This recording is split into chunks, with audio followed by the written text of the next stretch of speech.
안녕하세요. 한수진 박사입니다. 매일 샤워하고 외모를 가꾸더라도 우리 몸속에는 상상조차 못한 수많은 세균이 살고 있다는 사실 알고 계셨나요? 오늘은 여러분의 일상위생 루틴 속에서 자주 놓치고 있는 중요한 부분에 대해 이야기하려 합니다. 그 작은 부분이 조용히 여러분의 건강과 에너지, 그리고 수명까지 위협하고 있죠. 매일 씻고 단정히 하더라도 어딘가에서 나는 미묘한 냄새나 불편함, 혹은 몸이 보내는 작은 신호를 느껴본 적이 있을 겁니다.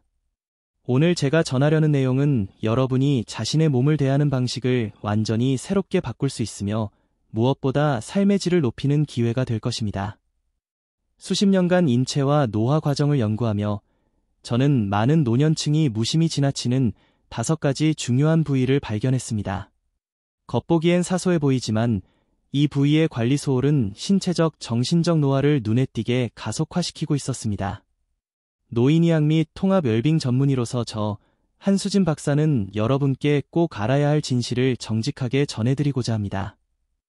자신을 존중한다는 것은 때로 불편하더라도 진실을 받아들이는 용기를 의미하기 때문이죠. 이 5가지 부위는 단순한 위생의 문제가 아닙니다. 이곳들은 감염, 순환장애, 그리고 만성염증의 근원이 되며 시간이 지날수록 건강을 약화시키고 노화를 가속화합니다. 더 우려스러운 점은 많은 의사들이 환자들이 이미 알고 있다고 생각해 진료 중에 이 부분을 언급하지 않는다는 것입니다. 그 결과 이런 작은 방치들이 조용히 쌓여 심각한 문제로 발전하고 결국 여러분의 독립성과 삶의 질을 위협하게 됩니다. 이 5가지 부위를 공개하기 전에 한 가지 부탁드리고 싶습니다. 만약 여러분이 진정으로 자신의 웰빙을 소중히 여기고 스스로를 더 오래 건강하게 돌보고 싶다면 저희 채널을 구독하고 알림을 설정하세요. 오늘의 주제는 단순한 위생을 넘어 자신의 몸과 미래에 대한 통제권을 되찾는 이야기입니다. 그럼 첫 번째 부위부터 시작해 볼까요? 아마 놀라실 겁니다. 바로 배꼽입니다.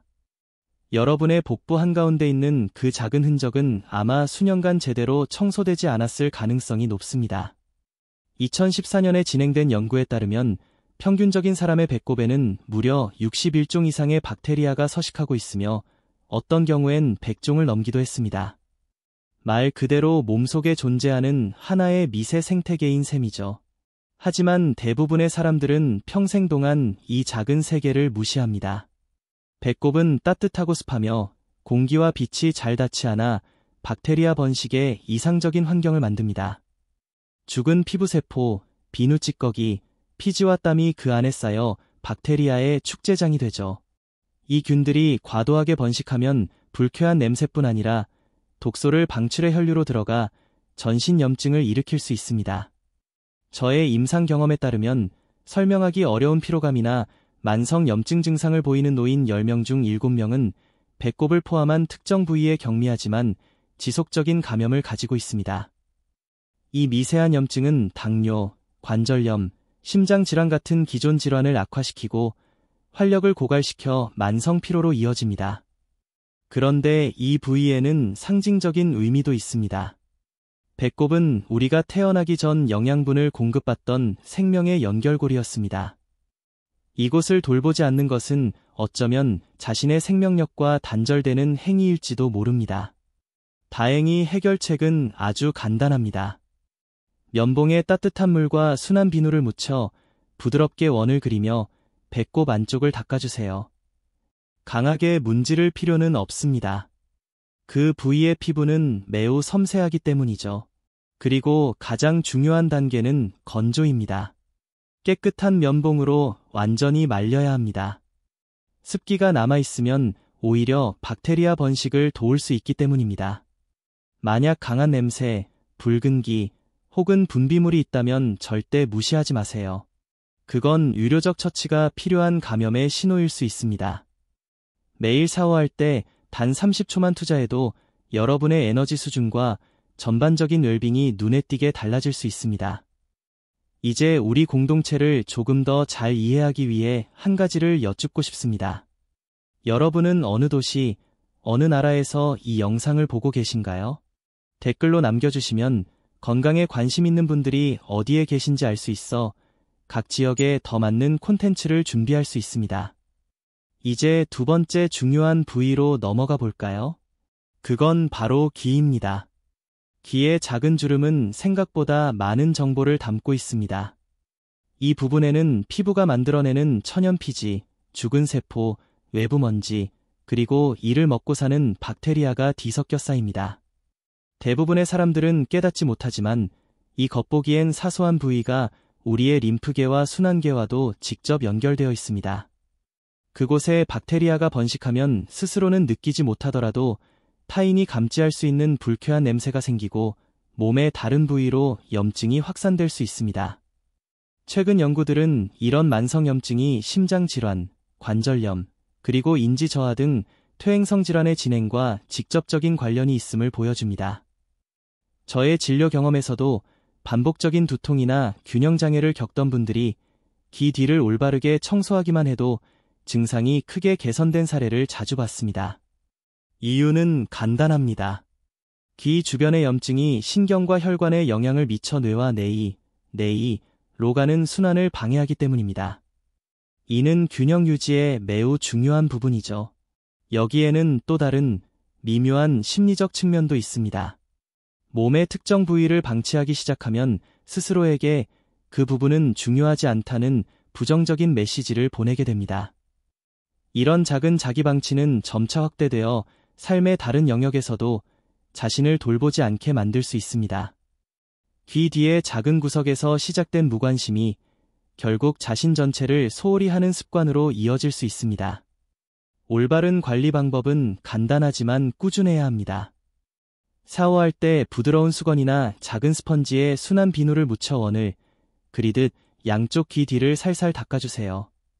그 부위의 피부는 얇고 예민하므로 세게 문지를 필요는 없습니다.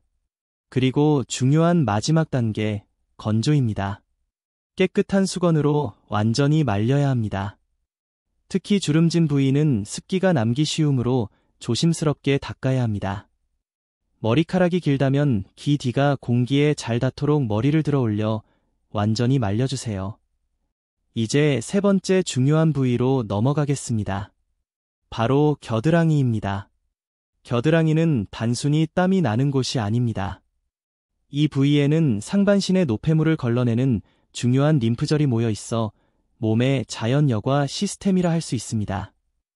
이곳을 제대로 관리하지 않으면 불쾌한 냄새뿐 아니라 면역 체계의 효율성 자체를 떨어뜨리게 됩니다. 겨드랑이는 따뜻하고 습하며 아포크린 땀샘이 많아 박테리아가 번식하기 좋은 환경입니다. 이 박테리아들은 단백질을 분해하면서 우리가 흔히 아는 겨드랑이 냄새를 유발하는 화합물을 만들어냅니다. 하지만 잘 알려지지 않은 사실이 하나 있습니다. 이 박테리아가 과도하게 증식하면 미세하지만 지속적인 감염을 일으켜 림프절을 과부하 상태로 만들 수 있습니다. 시간이 지나면 면역력이 약해져 평소엔 가볍게 넘기던 질병에도 더 쉽게 노출될 수 있습니다. 저는 겨드랑이 위생을 철저히 지키고 가벼운 림프 마사지를 병행한 후 만성피로, 잦은 감기, 심지어 소화 문제까지 개선된 환자들을 다수 보았습니다. 또한 심리적, 사회적 영향도 중요합니다. 자신의 체취 때문에 부끄러움을 느끼면 사람들은 점점 모임을 피하고 운동이나 외출을 꺼리며 이전의 활발한 사회생활에서 멀어지게 됩니다. 이런 고립은 단순히 외로움을 넘어 건강에 심각한 악영향을 미칩니다. 연구에 따르면 사회적 고립은 인지 기능 저하, 우울증, 그리고 노년기의 기대 수명 감소와 직접적인 연관이 있습니다. 따라서 겨드랑이 관리는 단순히 비누를 사용하는 수준을 넘어야 합니다. 순한 항균 비누를 사용하고 비누칠을 하면서 겨드랑이 아래쪽에서 이쪽 방향으로 부드럽게 마사지해주세요. 이때 림프절이 자극되어 독소 배출이 원활해지고 면역 기능이 강화됩니다. 각 겨드랑이에 하루 30초씩 투자하는 이 간단한 습관만으로도 몸의 활력과 면역 균형을 눈에 띄게 개선할 수 있습니다. 샤워 후에는 반드시 해당 부위를 완전히 건조시키고 모공을 막지 않는 천연 데오드란트 사용을 고려해보세요. 이제 잠시 멈추고 여러분께 더 나은 콘텐츠를 만들기 위해 작은 질문 하나 드리겠습니다. 다음 두 가지 중 여러분에게 더 중요한 것은 무엇인가요? 신체적 독립성과 이동성을 유지하는 것이 가장 중요하다면 한 번, 정신적 예리함과 기억력을 유지하는 것이 더 중요하다면 2번을 댓글에 남겨주세요. 여러분의 의견은 앞으로 다룰 영상의 우선순위를 정하는 데 큰 도움이 됩니다. 이제 4번째 중요한 부위, 바로 사타구니로 넘어가겠습니다. 사타구니는 상체와 하체가 만나는 부위로 혈관과 림프절, 그리고 이동성에 중요한 신경이 집중된 곳입니다. 이 부위는 특히 노년층에게 취약합니다. 나이가 들수록 피부주름이 깊어지고 그 사이에 습기와 박테리아가 쌓이기 쉬워지기 때문이죠. 사타구니 위생을 소홀히 하면 지속적인 진균 감염과 박테리아 번식, 그리고 만성염증이 발생할 수 있습니다. 이는 가려움과 따가움을 유발할 뿐 아니라 걷는 동작 자체를 불편하게 만들어 이동성을 심각하게 떨어뜨릴 수 있습니다. 이 부위에 불편함이 생기면 무의식적으로 걸음걸이가 바뀌고 그 결과 허리 통증이나 엉덩이, 무릎 문제로 이어져 전신의 균형에 영향을 미치게 됩니다. 최근 노인 건강 연구에 따르면 사타구니 부위에 만성 감염이 있는 노인들은 신체 활동량이 최대 별표 40% 별표까지 감소한다고 합니다.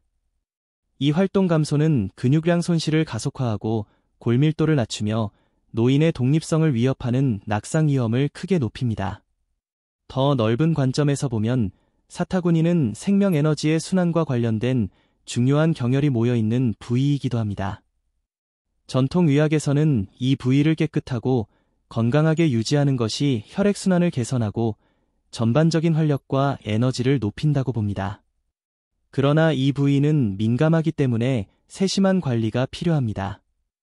pH 밸런스가 맞는 순환 비누를 사용해 유익한 박테리아의 균형을 해치지 않도록 하세요. 씻을 때는 모든 주름 사이를 부드럽게, 그러면서 꼼꼼하게 닦는 것이 중요합니다. 샤워 후에는 깨끗한 전용 수건으로 완전히 건조시키세요. 습기가 남으면 세균이 번식할 위험이 커집니다. 만약 피부 자극이나 습기에 취약하다면 천연 항균 파우더를 소량 사용해 하루 종일 쾌적하게 유지할 수 있습니다. 이제 5번째이자 가장 중요한 부위, 바로 발입니다. 발은 여러분의 독립성의 기초입니다. 평생 수천 킬로미터를 걸으며 몸의 무게를 지탱하고 다양한 지형에 적응하며 세상을 탐험할 수 있도록 도와준 부위죠. 하지만 나이가 들수록 발에 손이 잘 닿지 않게 되면서 이 부위는 가장 쉽게 소홀해지는 곳이 됩니다. 걷기가 예전보다 힘들거나 발걸음이 불안정하게 느껴지거나 신발을 신거나 신는 일이 불편해진다면 그건 단순한 노화의 신호가 아닐 수 있습니다. 저의 임상 경험에 따르면 이러한 문제의 상당수는 기본적인 발 관리 습관으로 충분히 예방하거나 완화할 수 있습니다. 의학적으로 보면 발을 제대로 관리하지 않는 것은 매우 위험합니다. 죽은 피부가 쌓이거나 발가락 사이에 습기가 지속되거나 발톱을 잘못 깎는 등의 작은 실수도 박테리아와 곰팡이가 번식하기에 완벽한 환경을 만듭니다. 이 감염이 혈류로 들어가면 말초순환이 약한 노년층에게는 치료하기 어려운 전신 감염으로 이어질 수 있습니다. 연구에 따르면 발 관리를 소홀히 하는 노인들은 낙상 위험이 3배, 궤양 발생 위험이 5배 더 높으며 결과적으로 이동성과 독립성을 잃을 가능성도 현저히 증가합니다. 또한 발의 피부가 갈라지거나 굳은 살이 생기기 시작했다면 그건 단순한 미용 문제가 아닙니다. 이러한 변화는 혈류를 제한하고 보이지 않는 곰팡이 감염과 결합해 전체 순환계에 영향을 미칠 수 있습니다. 하지만 거의 언급되지 않는 제가 특히 강조하고 싶은 기본 원칙이 하나 있습니다. 발을 돌보는 것은 단순히 문제를 예방하는 것이 아니라 세상과의 연결을 유지하는 일입니다. 건강하게 관리된 발은 신경을 활성화하고 감각을 예민하게 유지시켜 균형을 잡고 땅의 감촉을 느끼며 자신감 있게 걷게 해줍니다. 이러한 감각은 넘어짐이나 낙상으로부터 우리를 지켜주는 첫 번째 방어선이 됩니다. 저는 73세 환자 한 분을 기억합니다. 그분은 발냄새와 걸을 때의 불편함 때문에 외출을 거의 하지 않았습니다. 하지만 간단하고 꾸준한 발 관리 루틴을 시작한 후 냄새가 사라졌을 뿐만 아니라 더 소중한 것을 되찾았습니다. 바로 자신감입니다. 그는 눈시울이 붉어진 채로 말했습니다. 이제 다시 슈퍼마켓에 가고 손주들을 보러 다닐 수 있게 되었어요. 올바른 발 관리는 인내심과 세심함을 필요로 합니다. 항상 따뜻한 물을 사용하고 절대 뜨거운 물은 피하세요. 너무 뜨거운 물은 피부를 건조하게 만들고 문제를 악화시킬 수 있습니다. 순한 비누를 사용하고 각 발가락 사이와 발톱 주변, 발 뒤꿈치를 꼼꼼하게 씻으세요. 이 과정은 단순한 세정이 아니라 순환을 촉진하고 감각을 유지하는 마사지이기도 합니다. 씻은 후에는 완벽한 건조가 필수입니다. 특히 습기가 남기 쉬운 발가락 사이는 더욱 신경 써야 합니다. 깨끗하고 마른 수건으로 각 발가락 사이를 조심스럽게 닦아주세요. 그 후 가벼운 보습크림을 발 뒤꿈치와 발바닥에 바르되 발가락 사이는 과도한 습기를 피하는 것이 좋습니다. 굳은 살이 있다면 한 번에 제거하려 하지 말고 부드러운 돌로 자주 관리하세요. 발톱은 너무 짧지 않게 일자 형태로 잘라야 내성 발톱을 예방할 수 있습니다. 이제 솔직히 말씀드리겠습니다. 우리가 살펴본 5가지 부위는 단순한 위생 문제를 넘어섭니다. 이들은 신체 기능을 최적화하고 순환을 촉진하며 면역력을 높이고 나아가 자신감을 유지하는 핵심입니다. 이 부위들을 방치하면 냄새와 감염이 쉽게 생길 뿐 아니라 신체 전반의 기능 저하와 에너지 감소로 이어질 수 있습니다. 그 결과 여러분이 가장 소중히 여기는 독립성까지 잃게 될 수 있습니다. 과도한 세균과 염증은 만성염증의 악순환을 만들어 노화를 가속화하고 하지만 희망적인 소식도 있습니다. 이 5가지 부위를 꾸준히 관리하고 청결을 유지하는 것만으로도 노화의 일부 과정을 되돌리고 몸이 자연스럽게 회복하고 강해지도록 도울 수 있습니다. 건강을 지키는 길은 복잡하지 않습니다. 다만 꾸준함과 의식적인 관리가 필요합니다. 제가 말씀드린 기본 원칙들은 매우 중요하지만 많은 전문가들이 이것을 당연한 상식으로 여겨 언급하지 않는 경우가 많습니다. 결국 심각한 문제가 발생하기 전까지 이러한 세부 사항은 종종 간과됩니다. 만약 이 영상이 여러분의 건강에 새로운 시각을 열어주었다면 지금 바로 다음 단계를 함께 해주세요. 영상이 도움이 되었다면 좋아요를 눌러주세요. 이 작은 행동 하나가 이 중요한 정보를 더 많은 사람들에게 전하는 데 큰 힘이 됩니다. 또 사랑하는 사람이나 도움이 될 만한 지인에게 이 영상을 공유해주세요. 때로는 단 한 번의 공유가 누군가의 건강과 활력을 되찾는 계기가 됩니다. 그리고 꼭 채널을 구독하고 알림을 설정해주세요. 이곳에서는 나이듦을 단순한 세태가 아닌 지속 가능한 활력의 여정으로 바라보는 분들을 위해 과학적 근거에 기반한 실질적 정보를 제공합니다. 매주 삶의 질을 지키고 향상시키기 위한 실용적이고 접근 가능한 전략을 나눕니다. 기억하세요. 여러분이 내리는 작은 결정 하나하나가 미래의 웰빙에 영향을 줍니다. 오늘 얻은 지식이 바로 여러분의 독립성과 삶의 질을 지키는 가장 강력한 무기입니다. 지금까지 살펴본 5가지 부위는 몸을 존중과 관심으로 돌보기 시작할 때 가능한 변화의 시작일 뿐입니다. 건강은 여러분의 가장 큰 자산이며 생각보다 훨씬 더 많은 통제권이 여러분의 손에 있습니다. 오늘 바로 시작하세요. 작은 변화라도 의식적이고 꾸준하게 실천하세요.